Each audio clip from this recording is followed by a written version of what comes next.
ഏവർക്കും നമസ്കാരം. ആലപ്പുഴയിലെ പുന്നപ്ര സ്ഥലത്ത് കോളേജിൽ പഠിക്കുന്ന ഒരു വിദ്യാർത്ഥിയെ ഇന്നലെ ബസ്സിൽ നിന്ന് തള്ളിയിട്ട് എന്ന് തന്നെ പറയേണ്ടി വരും. ആ രീതിയിലാണ് ആ വാർത്ത പോകുന്നത്. നമുക്ക് ആ ഡീറ്റെയിൽ ആയിട്ട് ആ വീഡിയോ ഒന്ന് കാണാം ആദ്യം. ഈ ആലപ്പുഴയിൽ സർവീസ് നടന്ന ഈ അല്ലമീൻ ബസ്സുകാരാണല്ലോ ഈ ജീവനക്കാരുടെ ഈ ഇത്തരം ക്രൂരമായ പെരുമാറ്റം ഉണ്ടായത്.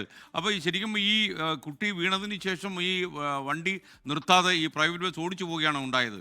പിന്നീട് ജനങ്ങൾ പ്രതികരിച്ചില്ലേ അതിനോട്? എസ് കെ തീർച്ചയായും വിദ്യാർത്ഥി സംഘടനകളൊക്കെ ഈ വിഷയത്തിൽ ഇടപെടുകയും ചെയ്തിട്ടുണ്ട്. ഈ സമയത്ത് അവിടെ ഉണ്ടായിരുന്ന ആളുകളാണ് ഓടിക്കൂടി കുട്ടിയെയും എടുത്ത് പിന്നാലെ വന്നൊരു കാറിലാണ് ആലപ്പുഴ ജനറൽ ആശുപത്രിയിലേക്ക് കൊണ്ടുപോയത്. അതായത് കൺസെഷനിൽ കൺസെഷൻ ടിക്കറ്റിനകത്തായി യാത്ര ചെയ്യുന്ന ഒരു വിദ്യാർത്ഥിയുടെ ഒരു അവസ്ഥയാണിത്. അതായത് ആ കുട്ടിക്ക് പുന്നപ്ര കോളേജിൽ നിന്ന് വീട്ടിലേക്ക് പോകുന്ന വഴി ഇറങ്ങേണ്ട സ്ഥലത്ത് എന്ന് ഇറങ്ങുന്ന സ്ഥലത്ത് വണ്ടി ചവിട്ടിയില്ല. ആ കുട്ടി പറഞ്ഞു അവിടെ ചവിട്ടണം, അല്ലെങ്കിൽ എനിക്ക് അവിടെയാണ് ഇറങ്ങേണ്ടത്. സ്വന്തം സ്ഥലത്ത് പെൺകുട്ടിയാണല്ലോ. ഒരു ആൺകുട്ടിയാണെന്നുണ്ടെങ്കിൽ പിന്നെ നമുക്ക് ബുദ്ധിമുട്ടില്ല, അവർ എങ്ങനെയെങ്കിലും ആ വീട്ടിലേക്ക് പോകും. അപ്പോ ആ ഇറങ്ങേണ്ട സ്ഥലത്ത് ചവിട്ടുന്നില്ല ബസ്. അപ്പോ ആ കുട്ടി അവിടെ ആകെ ബുദ്ധിമുട്ടിലായി കണ്ടക്ടറുമായിട്ട് സംസാരമായിട്ടുണ്ടാവും. എങ്കിൽ തന്നെ അതിന് കുറച്ച് മുമ്പോട്ട് പോയി അടുത്ത ഒരു സ്റ്റോപ്പിൽ ചവിട്ടി. അടുത്ത സ്റ്റോപ്പിന് മുമ്പായിട്ട് തന്നെയാണ് ചവിട്ടുന്നത്. അപ്പോൾ ചവിട്ടുമ്പോ ഈ പെൺകുട്ടി ഇറങ്ങാനായിട്ട് ഡോറിന്റെ അടുത്തേക്ക് വരുന്നു. ആ സമയത്ത് ഡോർ തുറക്കുന്നുണ്ട്, ഓപ്പൺ ചെയ്യുന്നുണ്ട്. പക്ഷെ ഈ കുട്ടി ഇറങ്ങുന്നതിന് മുമ്പ് തന്നെ വണ്ടി എടുത്തുകൊണ്ട് പോവുകയാണ്. അപ്പോൾ കയ്യിൽ നിന്ന് ഉള്ള പിടുത്തം വിട്ട് പോയിട്ടുണ്ടാവും. ആ ബാലൻസ് തെറ്റിയതിന്റെ പേരിലായിരിക്കും കുട്ടി ആ ഡോറിന് പുറത്തേക്ക് വീഴുക ചെയ്യുന്നത്. അപ്പൊ ആ ഇറങ്ങി വീഴുന്ന സമയത്ത് പോത്തിലാണോ ഇനി ഏതെങ്കിലും മതിലിലാണോ എന്ന് അറിയത്തില്ല, അതിന്റെ തല പോയി ഇടിച്ചിട്ട് ഇപ്പൊ ആലപ്പുഴ മെഡിക്കൽ കോളേജിൽ അതിനെ അഡ്മിറ്റ് ചെയ്തിരിക്കുകയാണ്. അപ്പൊ അതിന്റെ വിശദാംശങ്ങള് അവരുമായി സംസാരിക്കുമ്പോൾ നമുക്ക് മനസ്സിലാക്കാനാവുന്നത്. പിന്നീട് തൊട്ടടുത്ത സ്റ്റോപ്പായ സ്റ്റോപ്പിൽ നിർത്താൻ കുട്ടിയെ നിർബന്ധിതമായി ആവശ്യപ്പെട്ടു. ആ സ്റ്റോപ്പിലേക്ക് നിർത്താൻ തുടങ്ങി. അതിന് ഉള്ളിൽ തന്നെ വിദ്യാർത്ഥി ആദ്യത്തെ ഫുഡിലേക്ക് കാറെടുത്ത് വെച്ചു. അവിടെ ബസ് നിർത്തുന്നില്ല.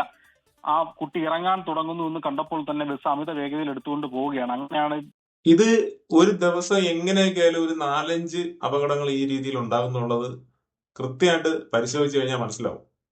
അതായത് കേരളത്തിലുള്ള പ്രൈവറ്റ് ബസ് എല്ലാവരും അല്ല, ഒരു 5 അല്ലെങ്കിൽ ഒരു 10% ക്രിമിനലുകൾ എല്ലാ മേഖലയിലും ഉണ്ട്. പക്ഷെ ഇതിനകത്ത് നമ്മൾ മനസ്സിലാക്കേണ്ട കാര്യങ്ങൾ മറ്റുള്ള മേഖലകളിൽ പോലെ അല്ല. പ്രൈവറ്റ് ബസ് എന്ന് പറയുന്നത് ഒന്നാമത്തെ കാര്യം അവരുടെ സമയം ബുദ്ധിമുട്ടുണ്ട്, അല്ലെങ്കിൽ അവർക്ക് റൂട്ട് ക്ലിയർ ചെയ്ത് പോകണം, അല്ലെങ്കിൽ മറ്റുള്ള ബസ്സുകാരുമായിട്ട് സംസാരമാവും, അടിയാവും, പിടിയാവും എന്നൊക്കെയാണ് ഇതിന് കാരണം പറയുന്നത്. അവർക്ക് സമയമില്ലാത്തതിന്റെ പേരിലാണ് ഇതൊക്കെ ചെയ്യുന്നതാണ് പറയുന്നത്. അപ്പൊ ഞാൻ ബഹുമാനപ്പെട്ട ഗതാഗത മന്ത്രിയോട് പറയാണ്, ഇത് പല ഇടങ്ങളിലായിട്ട് ഈ പ്രശ്നം നടക്കുന്നുണ്ട്.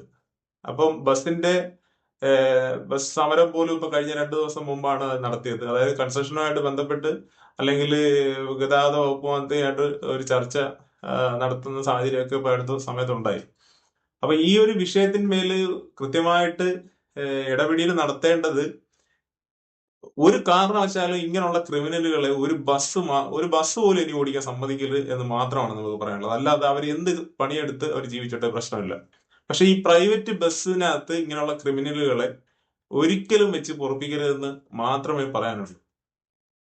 എന്ന് വെച്ചാല് ഇപ്പം ഈ ബസ്സിൽ ഓടിക്കുന്നവർക്ക് അവരുടെ വീട്ടില് മക്കളുണ്ടാവും, അമ്മയുണ്ടാവും, പെങ്ങന്മാരുണ്ടാവും, ഭാര്യ ഉണ്ടാവും. ഇതൊക്കെ സ്ത്രീകളാണ്.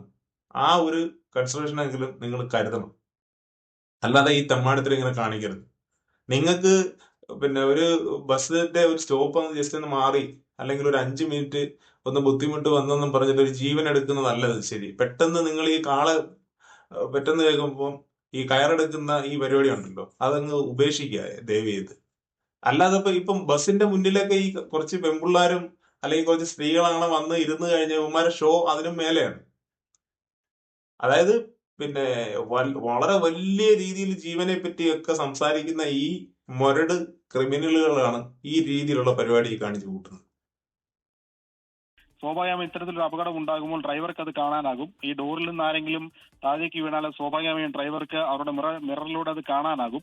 അത് കണ്ടിട്ടും നിർത്താതെ പോയി എന്നുള്ളതാണ് ഏറ്റവും ഇതിനകത്തൊരു ഗുരുതരമായ കുറ്റകൃത്യമായി നമ്മൾ കാണേണ്ടതും. അത് എന്തുകൊണ്ടാണ് ഡ്രൈവറുടെ ഭാഗത്ത് നിന്ന് അങ്ങനെ ഒരു നടപടി ഉണ്ടായത്, അല്ലെങ്കിൽ അതിൽ എന്തായാലും പോലീസ് ഈ 2 ജീവനക്കാരെയും ബസ് ഡ്രൈവറെയും ബസ് കണ്ടക്ടറെയും കസ്റ്റഡിയിൽ എടുത്തിട്ടുണ്ട്. അവരെ ചോദ്യം ചെയ്തുകൊണ്ടിരിക്കുകയാണ്. എന്താണ് ഇങ്ങനെ ഒരു നടപടിയിലേക്ക് അവർ പോയത്? എന്തുകൊണ്ട് ഈ പുന്നപ്ര, അതായത് ആലപ്പുഴ വലിയ ചുടുകാട് എന്ന് പറയുന്ന ഈ സ്ഥലത്തുള്ള ഗ്രാമവാസികൾ അല്ലെങ്കിൽ പ്രദേശവാസികൾ ആരെങ്കിലും ഇനി ആ ബസ്സിനകത്ത് ആ ഡ്രൈവർ വരുന്നുണ്ട് എങ്കിൽ നിങ്ങൾ കൃത്യമായിട്ട് ഇടപെടണം. ഒരു കാരണവശാലും ആ റൂട്ടിൽ മാത്രമല്ല, അത് മാത്രമല്ല, ഈ ബസ് ഡ്രൈവറുടെ അല്ലെങ്കിൽ ഈ കണ്ടക്ടറിന്റെ ഫോട്ടോ ഒന്നും പുറത്തു വന്നിട്ടില്ല. അപ്പം ഈ വീഡിയോ കാണുന്ന ആരെങ്കിലും ഈ സ്ഥലത്ത് പരിചയമുള്ള ആരെങ്കിലും ഉണ്ടെങ്കിൽ ആ ഡ്രൈവറുടെയും ആ കണ്ടക്ടറുടെയും ഫോട്ടോ നിങ്ങൾ കൃത്യമായിട്ട് സോഷ്യൽ മീഡിയ, ഫേസ്ബുക്ക്, വാട്സപ്പ് വഴി പ്രചരിപ്പിക്കേണ്ടത് ഒരു ആവശ്യമാണെന്ന് കരുതിക്കൊണ്ട് ചെയ്യുക.